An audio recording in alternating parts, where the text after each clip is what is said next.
कुरान पाक में कहा गया वातसिमू बिहब्लिल्लाहि जमीअन, लेकिन उसके आगे क्या फरमाया अल्लाह ने? फरमाया अल्लाह की रस्सी मजबूती से पकड़ो लेकिन आपस में लड़ो नहीं, तफरका न डालो।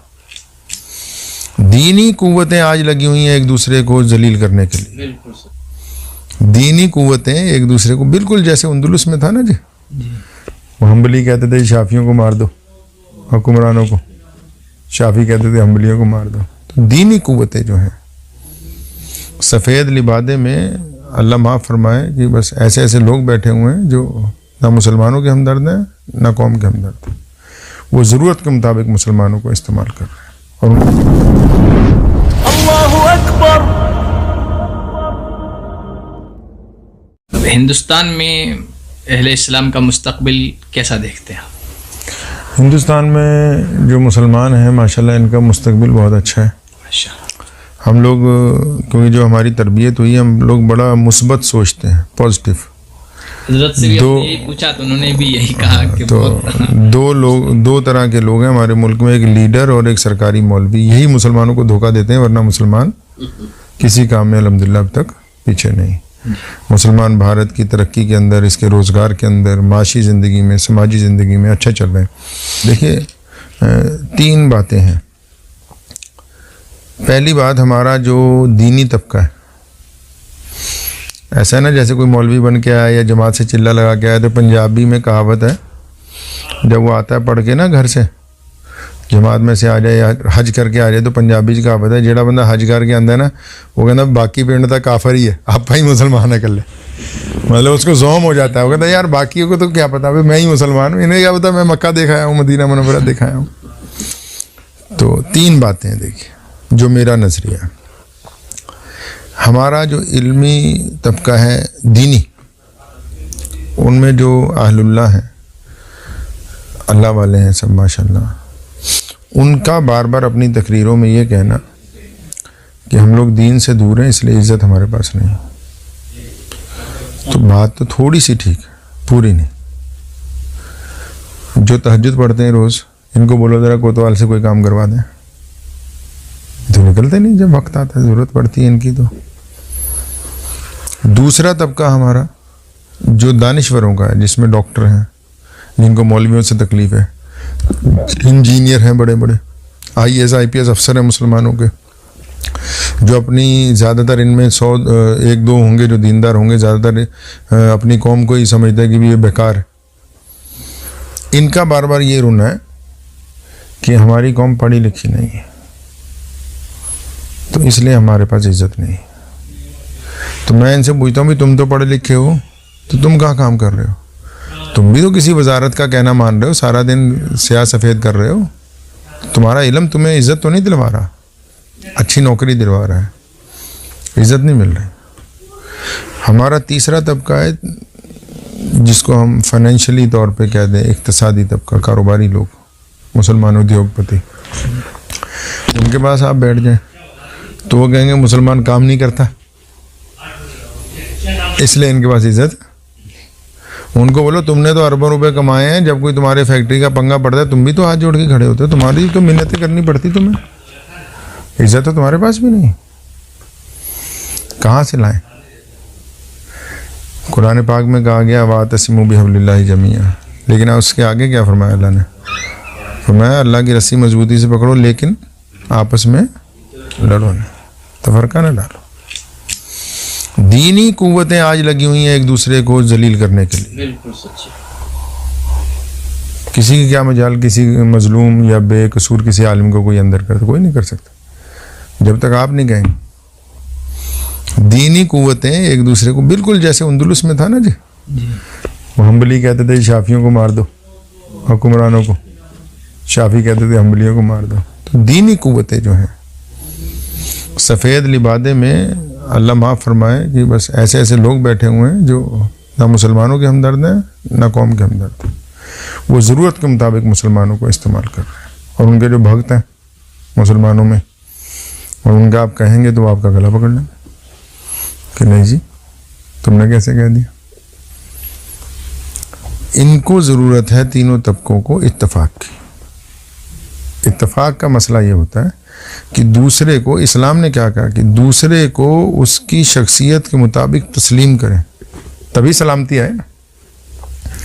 दूसरे को उसके रंग और नस्ल के मुताबिक आप, लोग सैयदना बिलाल को तस्लीम नहीं करते थे, आप तो आलिम है, खैर मैं आपके सामने क्या कह सकता हूँ। तो नबी सल्लल्लाहु अलैहि वसल्लम ने क्या पैगाम दिया कि इनको जैसा अल्लाह ने बनाया वैसा आप एक्सेप्ट करें, तब इत्तेफाक आए। अबू बकर तो शहजादे हैं माशाल्लाह, नबी सल्लल्लाहु अलैहि वसल्लम के बचपन के दोस्त हैं, बड़ा ऊंचा होता है उनका, फिर वो उनकी और बिलाल से कैसी दोस्ती है, रोज़ इकट्ठे चलते फिरते इकट्ठे खाते हैं, क्योंकि रसूलुल्लाह ने फरमाया इनको एक्सेप्ट करो, मतलब बराबर रखो।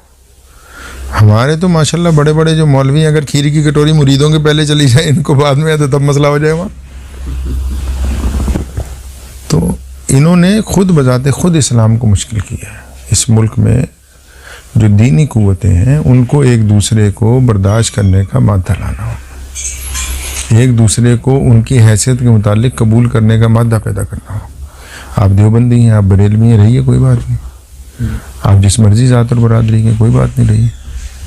आप इस्लामी तालीमात के लिए आपस में आपके क्या ताल्लुक है। मुल्क में जो तरक्की होनी है, या मुल्क में, यहाँ देखिए कितना आसान मसला है हमारे यहाँ पूरे देश में, डेमोक्रेसी है, जमहूरियत है, आसानी से आप अपने बंदे को जिता के उसके हाथ में वजारत का कलमदान दे सकते हैं, लेकिन आप कहते हैं कि नहीं इनको नहीं जीतने देंगे,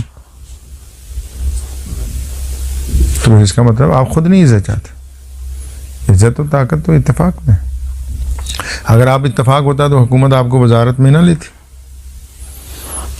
मुझे कोई गिला नहीं है प्रधानमंत्री जी से या यूपी के जो वजीर आला हैं योगी जी से, उनसे काहे का गिला, गलती हमारी कि हम इत्तेफाक नहीं रखते, हम अपनी जो वोट है उसको एक जगह इकट्ठा नहीं कर सकते।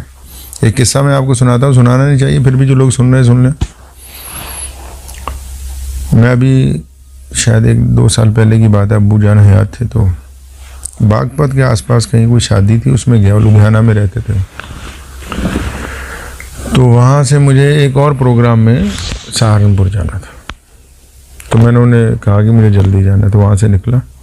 तो उसी हाईवे पे जो शामली रोड है, तो मस्जिद का नाम तो मैं आपको नहीं बताता हूँ, कि मैं एक मस्जिद पे हाईवे पे रुका नमाज ज़ोहर पढ़ने के लिए, लेट हो गया। अब वहाँ लोगों को पता लगा कि पंजाब के शाह इमाम साहब के बेटे आए हुए हैं, तो वो लोग इकट्ठे हो गए सलाम। तो उन्होंने मुझे नमाज के बाद कहा कि हज़रत कुछ बता दें। तो मैंने उनसे पूछा कि मुझे बताने की ज़रूरत नहीं, मुझे आप इतना बताएं कि ये जो मस्जिद के इस्तिंजे खाने में 5000 बीड़ियों के टुकड़े पड़े हुए, ये सरकार ने कहा या गंदा? ये जो कुरान शरीफ पे इतनी गिलाफों पे मिट्टी चढ़ी हुई है, ये हुकूमत ने आपको कहा है कि आप मस्जिदों की बेहुरमती करें? किसने समझाई आपको बात? क्या ये सिर्फ इस्तिंजा खाना करने के लिए और नमाज अगर आगे पीछे हो जाए उस पर बहस करने के लिए? तो जो लोग अल्लाह के घर का एहतराम नहीं करते, तो मैं समझता हूँ चित्रौल तो इनके ही फिरना है, और किसके, आपके या मेरे फिरना है? इन्हीं के फिरना चाहिए, और फिरना चाहिए अभी तो मैं समझता हूँ। जिन्होंने दीन को, मस्जिदों को मजाक, एक्स्ट्रा ऑर्डिनरी एक चीज़ बना ली, कोई एहतराम नहीं, उलमा का एहतराम नहीं, बड़ों का एहतराम नहीं। आप बिहार में चले जाएं, मैं गया हूँ, आपके यहाँ तो मुझे पता नहीं, या और आगे सूबों में, आप अगर आलिम बन के आ जाएँ तो इलाके में जो अच्छे घर वाले हैं वो भी चाहेंगे कि हमारी बेटी का निकाह इनके साथ हो जाए, कि वे लड़का आलिम बन के आ गया। ऐसे कई किस्से मैं आपको दिखा दूँगा। कोई किरदार तो होना चाहिए, उलमा का भी किरदार होना चाहिए, लोगों का भी होना चाहिए। वो सारा ही इन्होंने बस सिर पे हाथ फिरवा लो जितना फिरवाना है, मुसाफा करवा लो, हज़रत जी बस, और कुछ नहीं, इसी में खुश रहूँगा ना। तुम मुझे हज़रत कहना, मैं तुम्हें हज़रत कहूँ, यही चल रहा है। अल्लाह ताला इन्हें हिदायत दे। बस मेरा मानना यह है कि अगर मुल्क के मुसलमान तरक्की चाहते हैं तो दीनी कुव्वतों को, इक्तिसादी कुव्वतों को, और जो हमारे मॉडर्न तालीम के जो लोग हैं, इनको आपस में इत्तेफाक करना होगा। मुल्क के अंदर बहुत अच्छा मुस्तकबिल है, आबो हवा अच्छी है, ज़राए अच्छे हैं। हिंदू भाइयों में करोड़ों लोग ऐसे हैं जो आपके साथ कंधे से कंधा मिला के चलते हैं, रोज़ाना कारोबार करते हैं आपके साथ। तमाम मज़ाहिब के लोगों में हर एक बंदा, जो नफ़रत की बात कर रहे हैं वो तो इसलिए कर रहे हैं ताकि वो अपनी सियासत चमकाते रहें। तो आप ग्रास रूट पे क्या कर रहे हैं? तो आप भी बस लोगों को डरा डरा के अपना काम चला रहे हैं। तो दीनी कुव्वतों को आपस में इत्तेहाद करना होगा इंशाअल्लाह। जज़ाकुमुल्लाह खैरा। मुझे उम्मीद है कि आपको ये वीडियो पसंद आई होगी। अगर पसंद आई हो तो ये आप अपने दोस्तों के साथ शेयर करें और इस चैनल को सब्सक्राइब ज़रूर करें।